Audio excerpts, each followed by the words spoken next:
ഇതാ ഞാൻ, എന്നെ അയച്ചാലും. Here I am lord. ഓരോ പുരോഹിതനും ഓരോ സന്യസ്തനും ഓരോ പ്രേക്ഷിതനും ദൈവത്തിന് മുമ്പാകെ പറയുന്നത് ഇതാണ്. കർത്താവ് ചോദിക്കുന്നു, ആരെനിക്ക് വേണ്ടി പോകൂടാ? Who will be my hand? Who will be my tongue? എൻ്റെ കരമായി, എൻ്റെ നാവായി ആര് പ്രവർത്തിക്കും? എളിമയോടെ ഈ ദാസർ പറയുന്നു, ഹിയർ ഐ ആം ലോർഡ്. കർത്താവേ, ഇതാ നിന്റെ ദാസർ, അയച്ചാലും ഞങ്ങളെ അയച്ചാലും. മാമോദീസ സ്വീകരിച്ച എല്ലാവരുടെ ഉത്തരവാദിത്വമാണ് കർത്താവിനെ പ്രഘോഷിക്കുക. അത് പട്ടം കിട്ടിയ അച്ഛന്മാരുടെയോ വ്രതമേറ്റ സന്യസ്തരുടെയോ മാത്രം ഉത്തരവാദിത്വം അല്ല.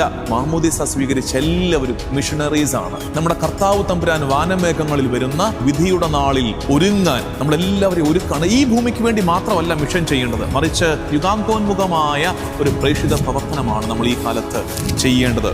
പ്രത്യേകിച്ച് ഇങ്ങനെ നവമാധ്യമങ്ങൾ ഉപയോഗിച്ച് സുവിശേഷം പ്രഘോഷിക്കുന്ന, നമ്മളിലേക്ക് കർത്താവിനെ വീണ്ടും വീണ്ടും എത്തിക്കുന്ന, അതാണ് നവസുവിശേഷവൽക്കരണം. കർത്താവ്